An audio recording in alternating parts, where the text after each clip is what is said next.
Ok, ben alors maintenant, on va mettre en exécution ce que l'on a étudié auparavant. Donc si je viens sur la première ici expression, donc les deux expressions extrêmes, ben, on retrouve un peu les indices de notre étude, donc c'est-à-dire ben, les sourcils qui sont liés avec, vous voyez, donc c'est pas symétrique, donc on a quand même une compression au niveau des sourcils, hein, donc de part et d'autre. On a une schématisation ici au niveau de l'œil avec une ligne droite et une courbe.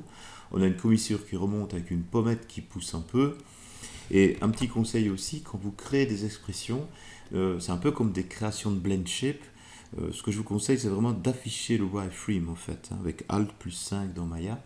Comme ça, vous voyez vraiment le glissement des points vertex sur le squelette en fait. Comme ça, vous allez vraiment éviter les pixels morts et avoir vraiment un personnage qui bouge de façon très musculaire, avec des connexions musculaires. Parce qu'évidemment, vous ne vous rendez pas compte, mais quand on a des contrôleurs et qu'on vient les manipuler sur le personnage, eh bien, on a des déplacements ici, vous voyez, de maillage, et on a très vite des parties qui sont figées. Donc, par exemple, ici, quand le sourcil monte, eh, obligatoirement, il va pousser sur cette partie-ci, et ça va créer comme ça des mouvements absolument organiques. Donc, très important d'afficher le wireframe. Alors si je vais un tout petit peu plus loin maintenant, donc là on était sur l'expression donc souriante, on va aller sur l'expression fâchée, voilà, donc on a deux extrêmes, et là comme je vous ai dit, on reproduit la même chose que dans l'étude, hein, avec le carcan émotionnel, donc les deux sourcils qui se rapprochent pour créer donc ici les rides d'expression, et puis ici, voilà, compromis graphique, je prends donc le sourcil qui est ici, et je viens le pousser très bas. Et vous voyez que l'arcade sourcilière prend tout le dessus de l'œil, ici, et en fait la paupière supérieure disparaît complètement. Donc il ne faut pas avoir peur de bien pousser. Ou alors, bon, la seconde solution, comme je vous avais dit, c'est voilà, aller chercher ce petit sourcil. Je suis un peu moins fan, mais pourquoi pas. Donc ça veut dire qu'on vient vraiment, alors toujours avec comment dire, une relation semi-réaliste voire réaliste humaine, donc ne poussez pas trop les contrôleurs parce que là, vous voyez, si je fais ceci, déjà il n'y a plus de connexion entre les deux sourcils et puis on sort vraiment de la DA du personnage. Donc c'est-à-dire qu'on a trop poussé les contrôleurs, c'est plus évidemment Apollo. Donc à utiliser vraiment avec parcimonie, bien sûr. À vous de, alors le petit rafraîchissement c'est bien. Donc à vous de bien comprendre comment ce visage fonctionne, et toujours avec une étude préalable et en respectant bien sûr l'ADA, en particulier ici d'Apollo. Même principe avec Ray, avec donc une DA assez sensible, donc on ne peut pas tout faire avec ce personnage, donc soyez vigilants. Donc ce que je vous conseille également, donc petite piqûre de rappel, c'est que quand vous animez un personnage, vous affichez uniquement donc les NURBS cups pour les déformations et le polygone.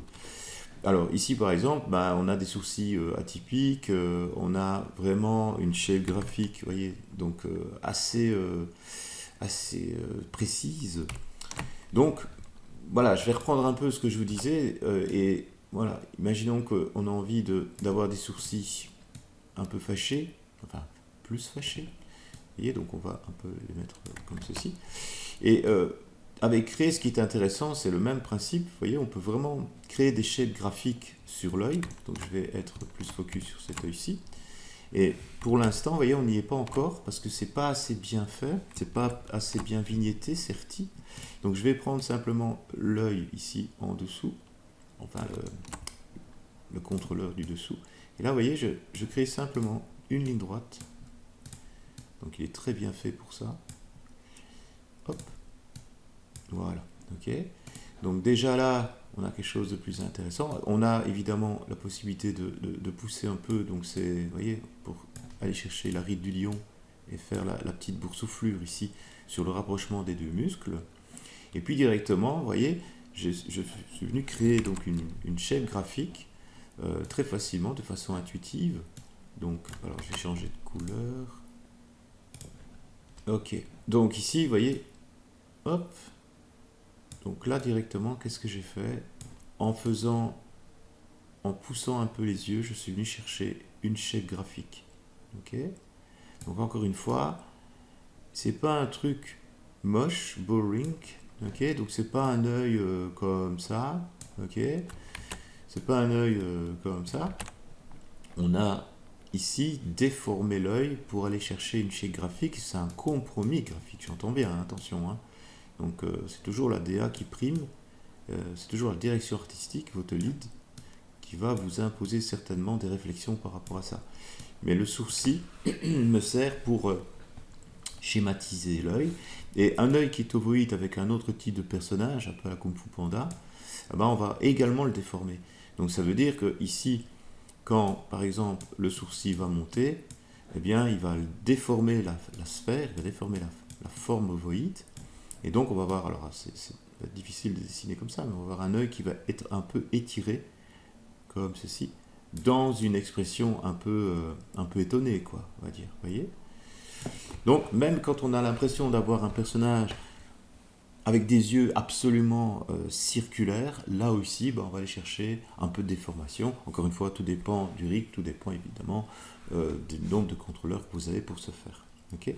Donc pensez schématisation, pensez à interconnecter les choses et pensez aussi real life, à être vraiment dans une certaine vérité pour que l'émotion passe bien auprès évidemment d'un public mêlé. Voilà.